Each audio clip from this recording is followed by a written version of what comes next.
Welcome back, everyone. I think you had a fabulous episode of watching BZ Sir in conversation with me, but answering artificial intelligence questions. Let's continue this, sir, please. And we're moving now to a third segment of this idea. These questions are based on global issues and international perspectives. Here goes. In your travels and work with the International Humanist and Ethical Union, what global trends have you observed regarding secularism and human rights? You see, the International Humanist and Ethical Union, of which I was Executive Director, International Director, is a collection of rationalist, humanist, secularist, atheist groups around the world. So we are talking at least 40 countries and 100 odd organizations from these countries being within the International Humanist and Ethical Union, which has now, after I ceased to be its director, changed its name to Humanists International. It's the same organization, different name. So this work with the International Humanist Union, Ethical Union, and its members took me to many countries as well to speak, to work with them, with my colleagues, to work to defend their positions, and sometimes to work out strategies. Everyone's strategy evolves in a context, right? Everyone's work is limited by the legalities that apply to their work. So my exposure to these limitations and possibilities is in this context. And we also represent these ideas, these concerns, these advocacy initiatives at the United Nations, at UNESCO, Council of Europe, European Parliament, in African international structures, and so on and so forth. So my judgment, assessment is through the exposure to these things, apart from working with other human rights groups and so on. Primarily, the IHU, and now Humanists International, is a human rights organization. Sometimes working for the human rights of humanists, but broadly for the principles for human rights which apply to everyone. The most important trend in this area of work and activism I've been involved is the formal counting of the number of rationalists, humanists, non-religious people in the world. You ask me for the big trends. 500 years ago, and it's a guess, it's a kakileka. 500 years ago, probably you could put all the world's atheists in a football field. You would not have more. Maybe you have 10,000, 20,000, 50,000, but not really significant number. Nobody ever really said he or she was an atheist, and if they thought so, they never dared to say it because they would be killed. There was a time when the entire world was religious, whichever religion, but religious. People like the Charvakas, Lokayatas, the Buddhists later, because amongst the Buddhists there is a very strong tendency and presence of those who did not believe in a God. In the Hindu thinking, Niriswaravada, not Nastik. Nastik does not mean, in the traditional use of the word, Nastik does not mean someone who does not believe in God. Nastik means someone who does not believe in the Vedas being revelations. For what we mean by atheist, the right word is Niriswaravada. And those who do not believe in a God is beyond the Charvakas. But that's a different discussion about Hindu philosophy, systems of thinking in India, and so on. Apart from them, in China, there were lots of people who never needed a god and religion, and it was perfectly all right in China not to have a god. There was no big struggle, agitation, or anything. Of the great civilizations of the world, Egypt, Greece, Indian, and Chinese. To a small extent in the Greek thinkers, to a reasonable extent for a limited period among the Hindus, and for a long time with the Chinese. You had people who did not believe in a god, who rejected the idea of a god, or who got inspiration for their moral behavior,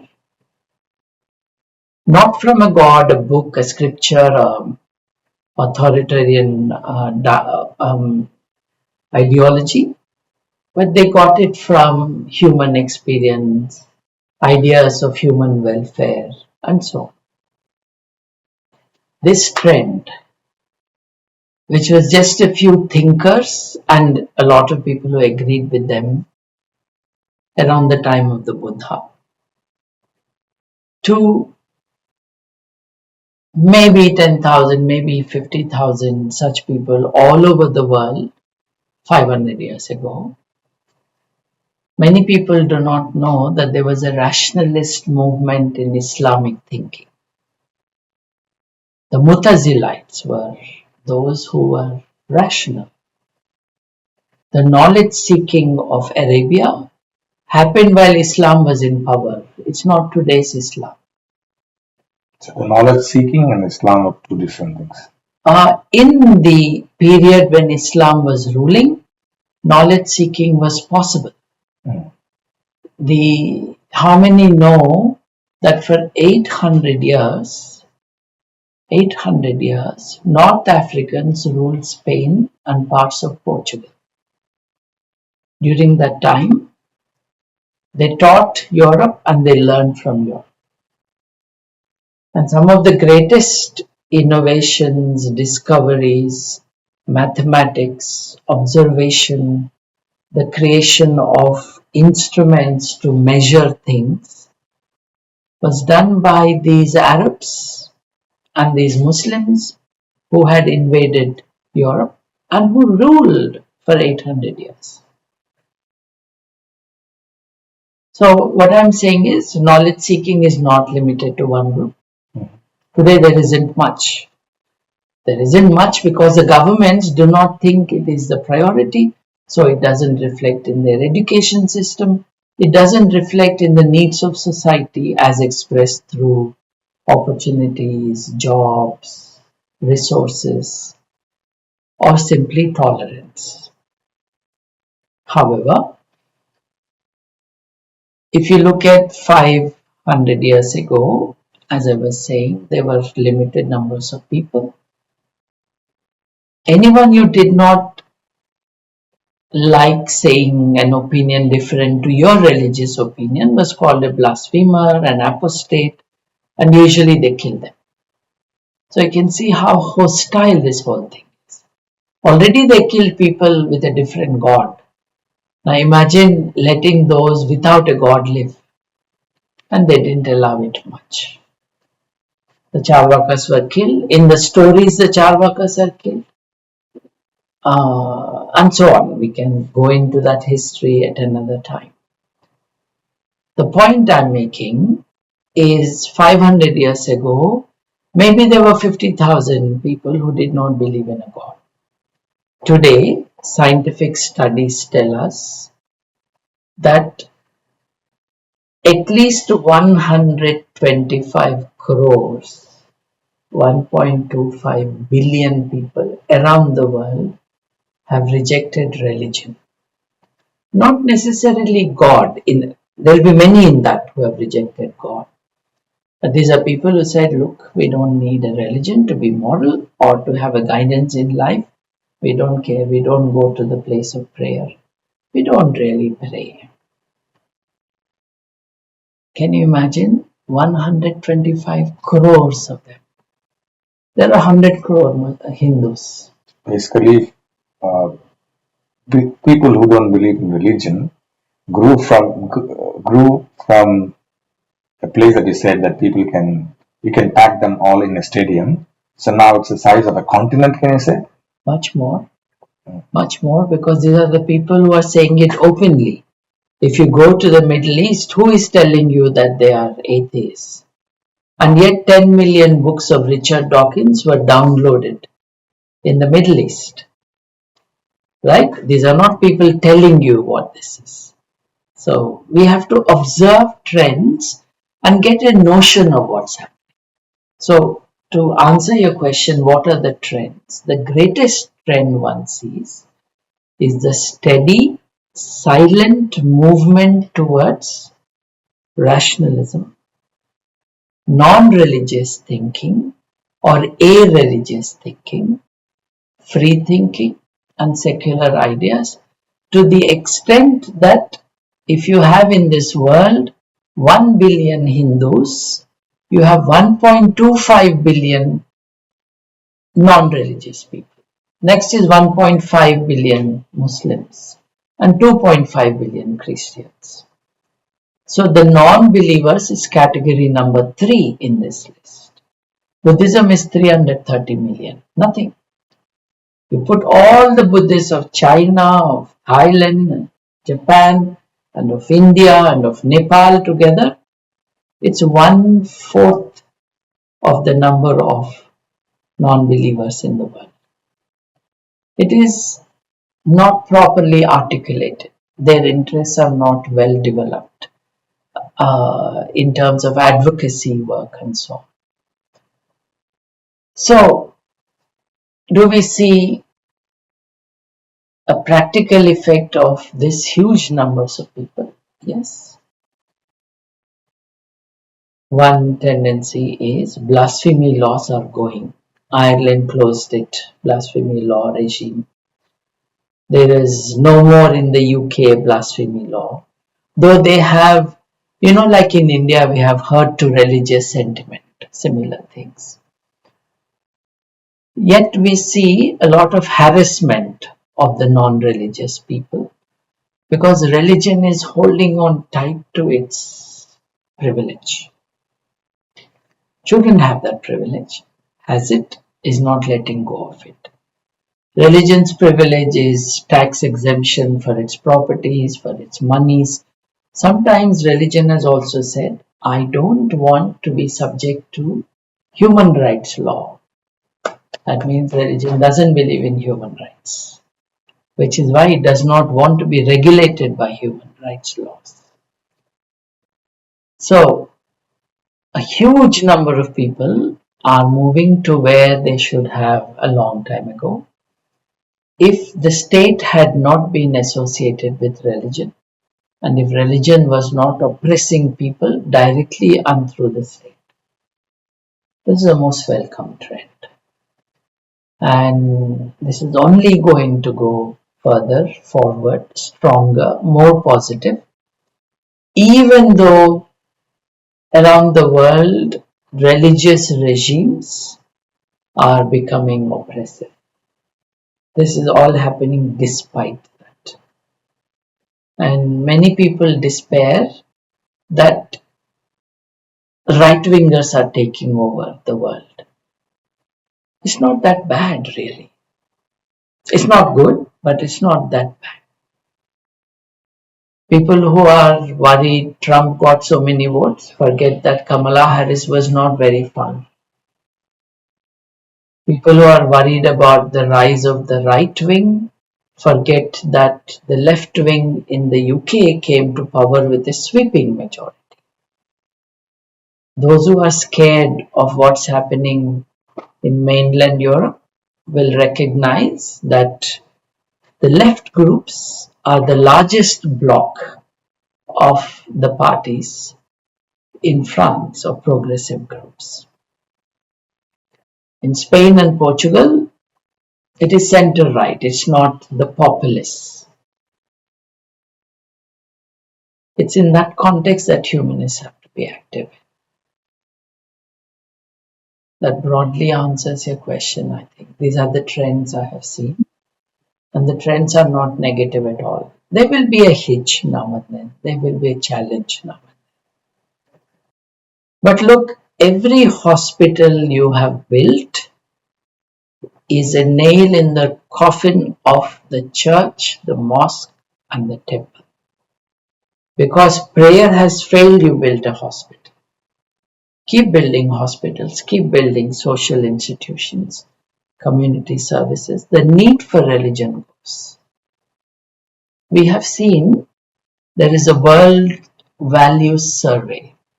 5 lakh people picked up from different parts of the world did surveys. And it is found that in countries where social security is strong, which means if I lose a job, what will take care of me? You lose a job, you get a job insurance. If I'm not well, what happens? You're not well, you'll get into a hospital. You don't pay fees. The government looks after you. In such societies, people were believing less in God. So God is the last resort of the helpless person. Empower people and God goes away. Already people stopped praying to 3,000 different gods in human history. They are nowhere to be seen. Do you know the names of any Egyptian gods and Greek gods who are still prayed to? No. People stopped praying, they died. I just want to remind that also during the COVID times, what happened to all the churches, mosques, and temples? Absolutely. You hit it on, so to say, the head. They closed down. People who are supposed to be representing those who rose from the dead and who give life to the lifeless, closed down saying, this is an epidemic, sorry, don't come to pray. Tirupati, Makkah, Vatican, all had a notice. It's saying God is helpless, don't come, God will not help you. Isn't that a great trend? Yeah. That they realize that miracles cannot be worked in reality. Yeah, good trends. Good trends. So understanding this, I hope the rank 3 that you mentioned of non-believers would steadily march towards rank 1 in very near future. Let's hope. I know the journey is still there. Near future, doubtful. In some generations, this number will certainly increase. Thank you, sir. And I want to remind all of you, so this program had been brought to you by Indian Humanist channel, the YouTube channel. And you can meet people like BG sir and myself in Indian Humanist YouTube channel. We discuss a lot of topics about humanism, society, the burning topics of the current society. And we also have a group called Babu Gogineni Humanists and Rationalists group. You can find like-minded people over there who are on a continuous exchange of ideas, having debates, discussions, asking questions, sharing knowledge. If that sounds interesting to you, I think you should also join and observe, be a part of it. You are more than welcome to be there and learn something and teach us something. Moving forward, sir, the next question for you is, what lessons can India learn from secular movements or human rights advancement in other countries? What can India learn has two implications. What can the government of India learn? What can Indians learn?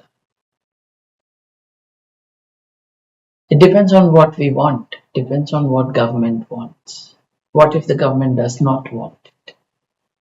Now, secular trends, secularism, and human rights in the West have enabled many of the Western countries to live longer, happier, healthier,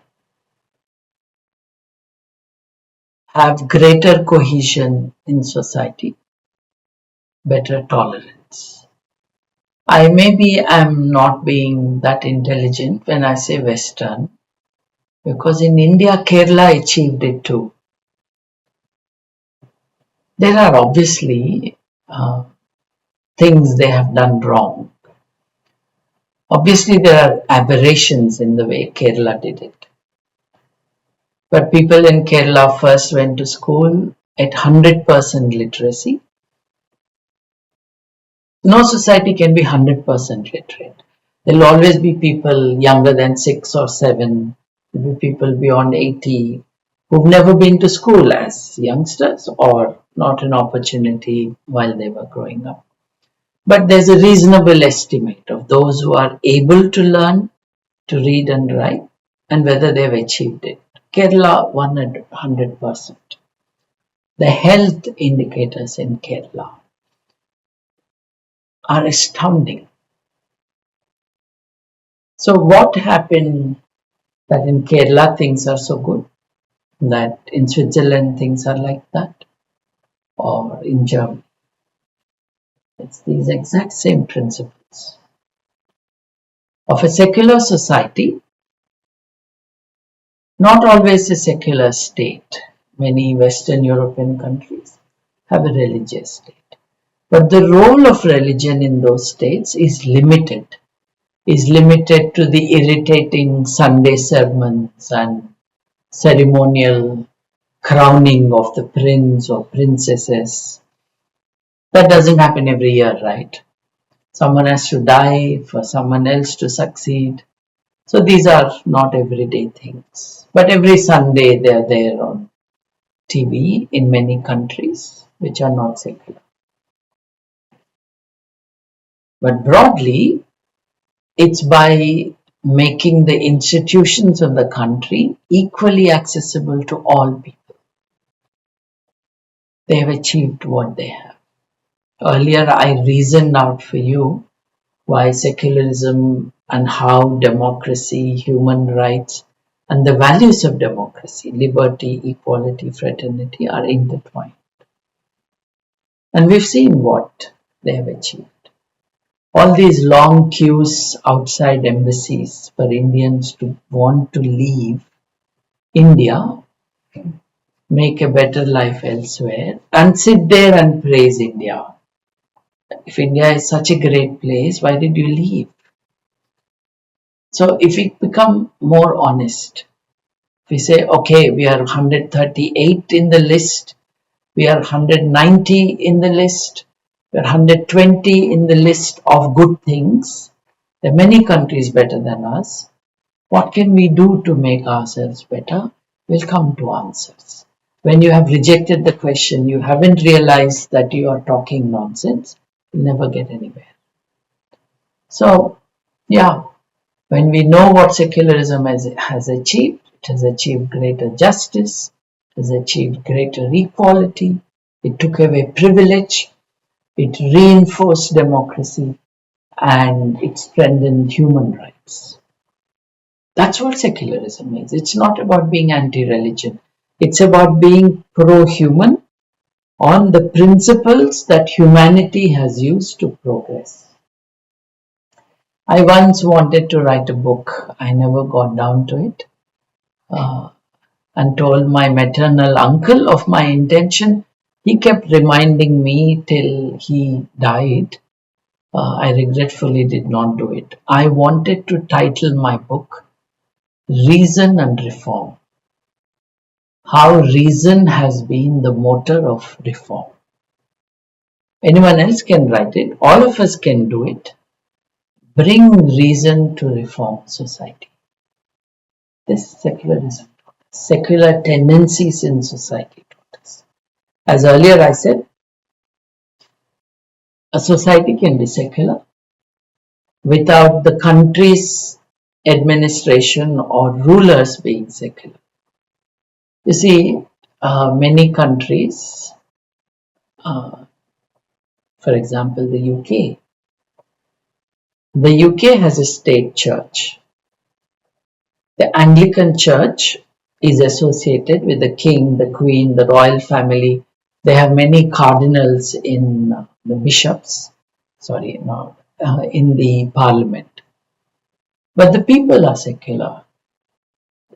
For the first time, it has been seen that the majority of the people of the UK, of Scotland, of England, of Wales, not so obvious with Northern Ireland, but these three big portions of the UK, we see that there are more humanists, more non-religious people than there are of religious.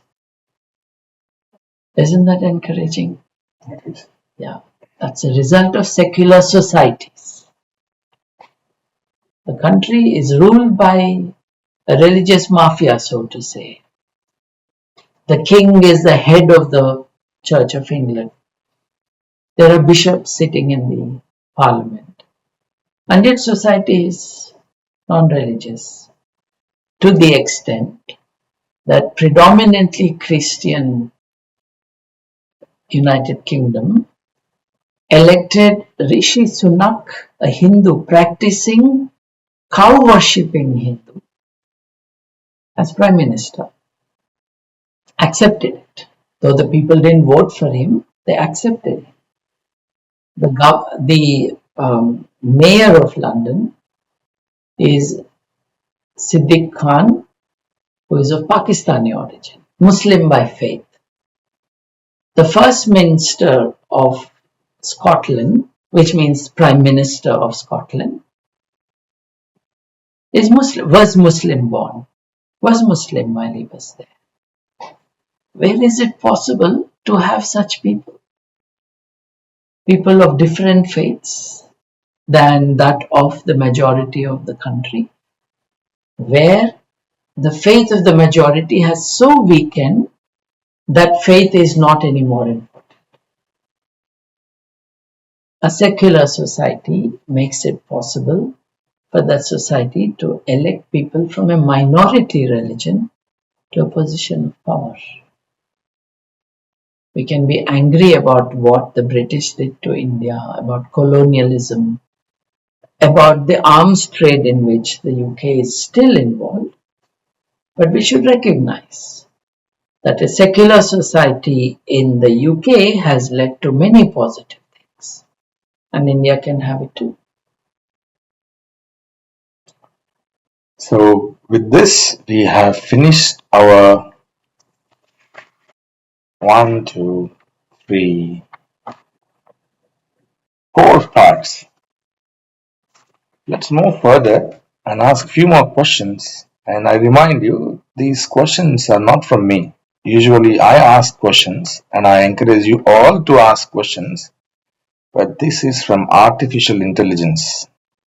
And I think so far it has done a better job than many of the unintelligent YouTube people who are asking you some stupid questions. Would you agree? I think whoever made this program that you used has done a brilliant job. Each of the questions you ask is of significance to the thinking and the work of humanism, secularism, rationalism in the world. How it is so intelligent that it asks so many relevant questions is interesting. But you had the intelligence to make it ask me these questions. Thank you, sir. So before I go to a different version of this Ask BZ session of today's, I've got 2 more questions.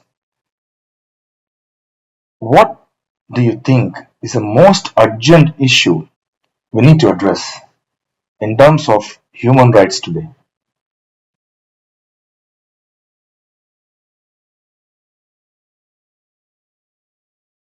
Worldwide, there are some serious priorities.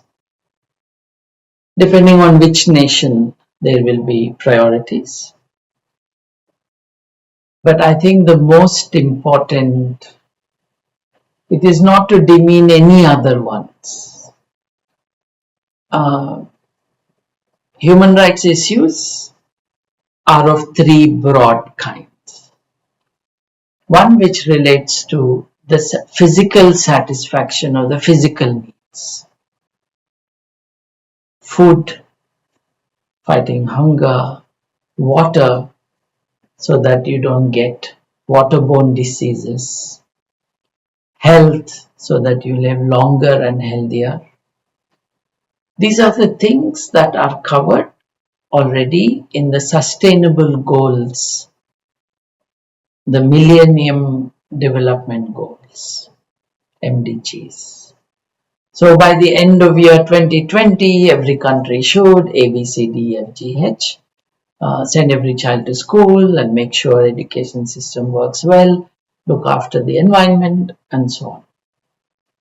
Then there are civil political liberties, freedom of speech, freedom to move, freedom to choose a profession of your choice, setting up a family of the kind you want to set up, freedom to think, freedom to express that opinion after thinking, freedom to not cooperate with others, freedom to pursue a profession of one's choice. There are obviously commonsensical, practical limitations, but these are freedoms which have been translated into rights.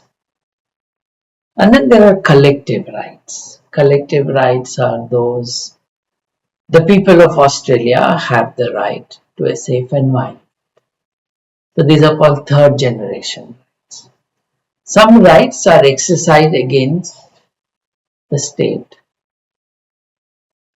Some rights are asserted. Everything is an exercise against the state. Some rights are asserted by the community, third generation rights. So amongst these, clearly the topmost priority of the third generation rights would be clean air, water, so that we can live happy, healthy lives. The most important rights of the first generation, the ones where we are saying no one should die of hunger and so on, the right to health would be very important. Throughout the world, and I only speak in terms of comparisons rather than approving of anything. 100 years after 1925, less people are dying of hunger. But 100 years after 1925, probably still the same number of people are living lives without access to good health care. People are living longer, but I'm talking of access to health care, which is affordable, which is scientific. We are filled with, the atmosphere is full of people are offering quack solutions to problems and so on. In that context, I think the right to healthcare, which is linked also to the right to scientific healthcare, would be a priority. In the civil rights, political rights arena, the most important human right that we need to defend today, especially in India, but not simply India, elsewhere. In almost all countries of the Western world also, is the right to disagree, to dissent, the freedom to express one's thoughts. When the president of your republic himself is attacking somebody you don't like, when the prime minister of your country, his political party, employs 500 paid trolls to fight the most modern space of interaction, which is the social media, where you can exchange thoughts and so on, where you are attacked for expressing your ideas, sometimes physically, but mostly on screen, freedom of speech seems to be the most important. As first Justice Tarkunde and later Professor Amartya Sen said, you know why you need freedom of expression? The right to speak up. You know why we should reject the argument, do you want freedom or do you want food? The answer to that is, even to tell you I'm hungry, I need the right to speak.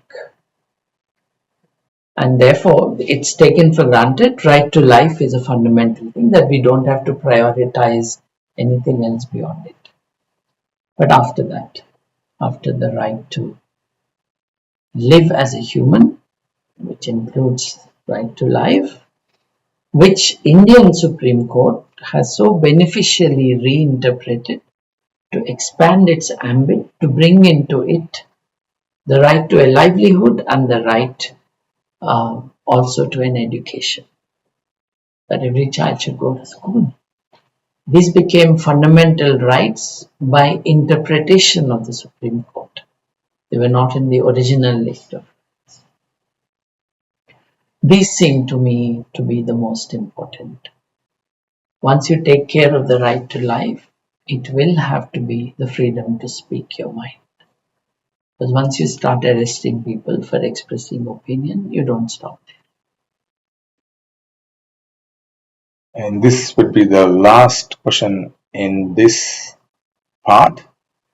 If you could change one thing about the way people approach social issues in India, what would it be and why? I think the one very important thing that we should change is that people should not change society on the basis of religion. It is because of religion that we are having to change society. So how can you use religion and still change it? It's messy because of religion, because of the intolerance of religion, because of the lack of openness of religion, because of not providing adequate basis for morality for society. It is because of religion that we don't have knowledge, that we have discriminatory practices supported by religious beliefs. Get rid of all these things. Introduce the spirit of science, reason, and the objectives of modernity, modern ideas, equality of all, equal opportunity to all, that you would improve society. So that's what I would say. I think throughout this interview so far, one thing is very clear. We all have a duty for reason and reform, is what I understand. I know it's your personal ambition to write a book on it, and your intention, not an ambition. Okay, and you have invited and gave this thought to everyone who can give inputs or write something about it. I hope one of us will take that challenge and write something on it, talk about it. What do you say, sir? Absolutely. Look, the Charvaka said, if you're feeding your ancestors by pouring water and oblations and offerings on the earth, uh, does it make sense? And the people had to say no. When Vemana said, is the blood that is flowing, coursing through our veins, not the same? Therefore, why do you treat someone as untouchable? People asked the question and they changed. Untouchability is weak not only because the law says so, because people have reformed, people have changed. We have to quicken that process. That's what I'm saying. So with this, we end the conversation. But however, I've got a second part of this where it will be a rapid fire questions to BD sir, and I expect you to give me quick answers, brief, short, sometimes a one word answer, or just a small phrase. I can never answer anything with less than 10 minutes of a speech, so this is a challenge. Okay, do you accept the challenge? Yes, because I don't have to justify now. Why do I take 5 minutes to explain something? Because I want the reasoning to be established for that small answer. I give no reasons, I just have to answer from what you're saying. Yes. Okay, this is rapid fire, and I want you to answer rapid fire. So you will ask questions very fast. Yes. I can take time and No, you have to immediately answer me when I finish. Even at reading this midnight. Yes. Okay. Okay, here goes. What book or a piece of literature do you believe every rationalist should read and why? In English, they should read P.G. Wodehouse. It's full of humor. It's wonderful. Next one. If you could have dinner with any historical figure, who would it be and what would you want to discuss with them? The Buddha, and I would like to discuss the good life with the Buddha. If you could have a superpower to fight superstition, what would it be and how would you use it to your advantage? There are no superpowers. They can never help fight superstition. Superpower is a superstition. You probably encountered a lot of bizarre beliefs in your career. What's the strangest one someone has tried to convince you of? In Nigeria, a poster claiming to turn humans into goats. If you were to host a dinner party with some of the most famous rationalists in history, who would be on your guest list and what would be the one rule you would set for that evening? I would invite Vemana but ask him to dress up. How about that one rule is let Aditya cook for when I'm busy? That would be wonderful. Aditya, you fed us these last few days, got us to pick up weight. So I think Aditya would be the cook for them. Yay! Now I need to think rapidly what I should be cooking for them. If you had to explain rationalism to a child, what's the funniest analogy you would use to make them understand?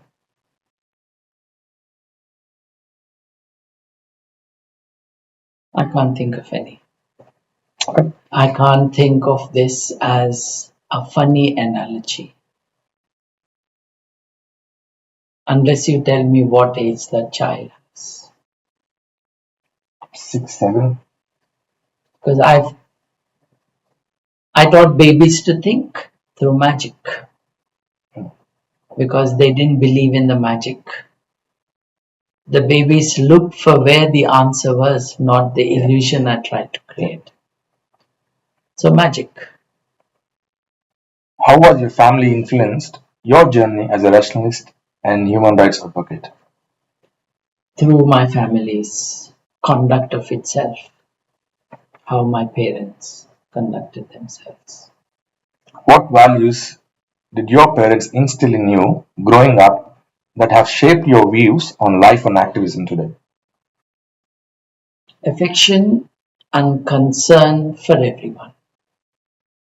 Has your family always supported your views, or has there been some lively debate around the dinner table over the years? My parents always yes. My wife did not always vote for me in Big Boss. My son sometimes did not even watch Big Boss. So they're traitors. You've got opposition at your home. That's what he said before. It's a natural home, Yeah, a place of freedom. great. We are not a gang.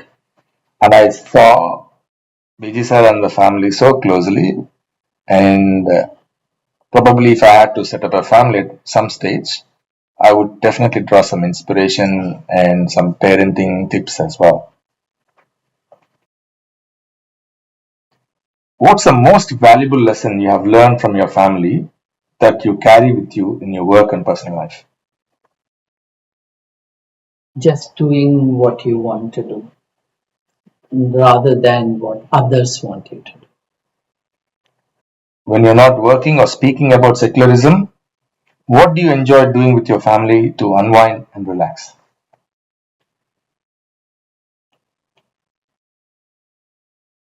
Teasing, chiding, and laughing with them. Great. I think the challenge went well. Looks like you were able to answer everything. Question one, I'm not sure I answered it. What book Yes, or piece of literature do you believe every rationalist should read and why? because the book I recommended is not a book of rationalism. It's a crazy book or book with crazy people doing strange things that makes you laugh. It did not ask for a rationalist book. It said for what book you would recommend for a rationalist. It could be a funny thing. Why not? Crazy thing, funny thing. It's absolutely crazy and it transports you to a different world and it makes you laugh at life and people. Could you please give that name one more time for everyone? The author is P.G. Wodehouse, Wodehouse. Wodehouse writes, at least the ones I have in mind, are the stories of people living in Blandings Castle.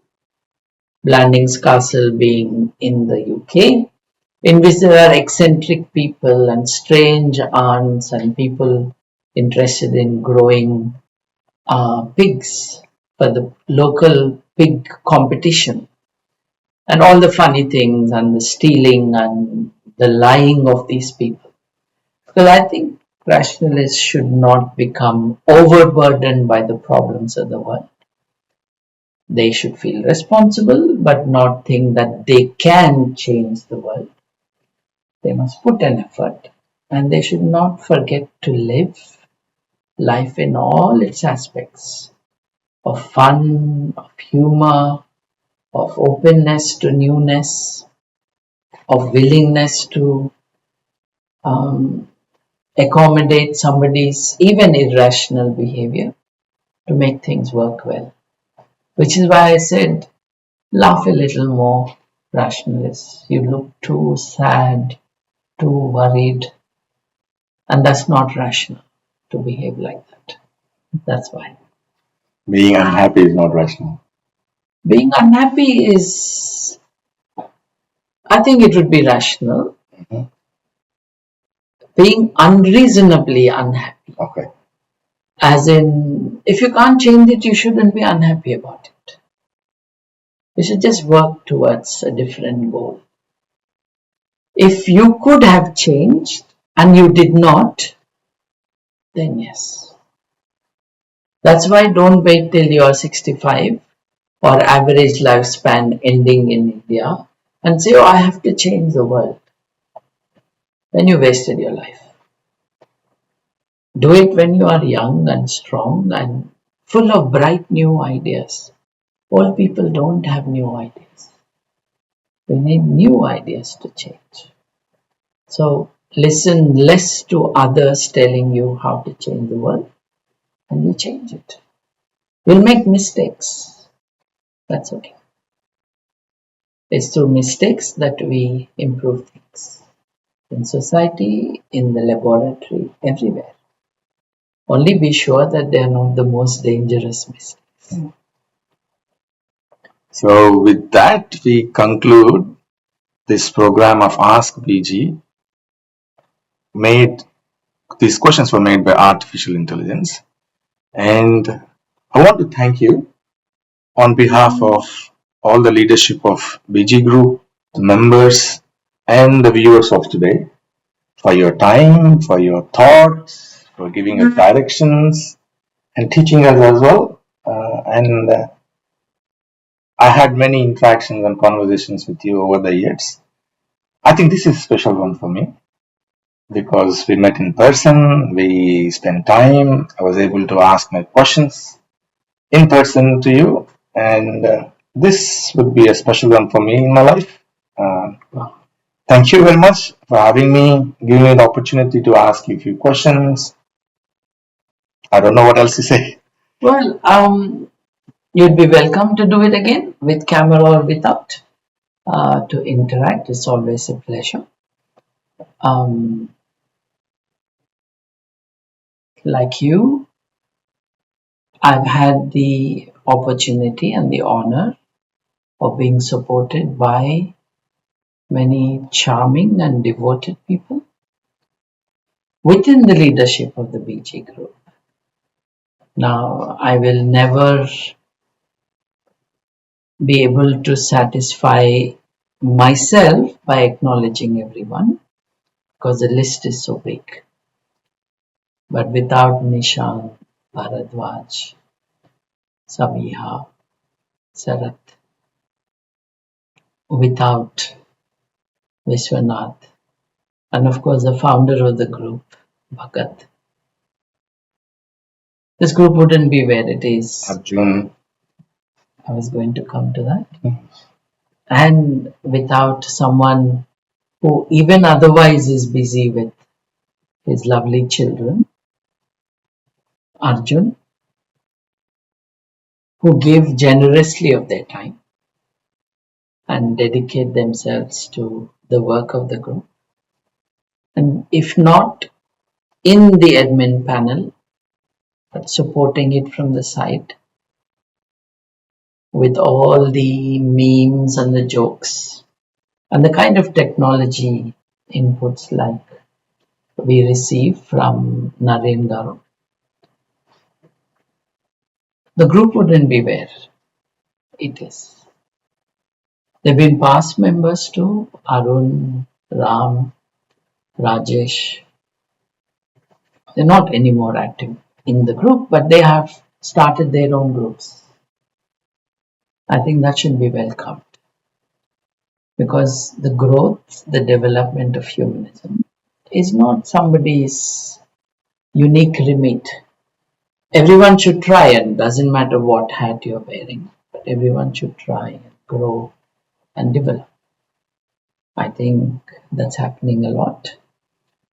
I was going to mention Arjun, especially for his contribution to popularizing science. I was going to mention Nishant, that he uses his talent to create audiovisual material for people. Bharadwaj writes dialogues for films and directs them. In the group are members who are famous filmmakers. Who made Colors movie? What is he doing in the BG group? Who acts in Amrutam? Have you not found him in the BG group? And so many others. If I don't mention Kamal Kamaraju, he will not be angry. We have people from different countries, not even those who speak Telugu, who are there, who are now and then contributing their opinions to questions, which is excellent. Now, we have actors, some policemen, we have journalists, we have intellectuals of a huge number of fields who are there. I'll end this by telling people that in our group is a member who was once the teacher of Narendra Modi. I'll let people discover who it is. Okay. So while we all think and discover that person, I promised to you that there will be three personalities that will be asking questions. So one personality is finished now. I've got two special people as well who are ready to ask you some questions. Let's see how would you answer them as well? Okay, I'll see you all in the next episode where I've got two people who would want to ask some questions to BG. Let's meet there.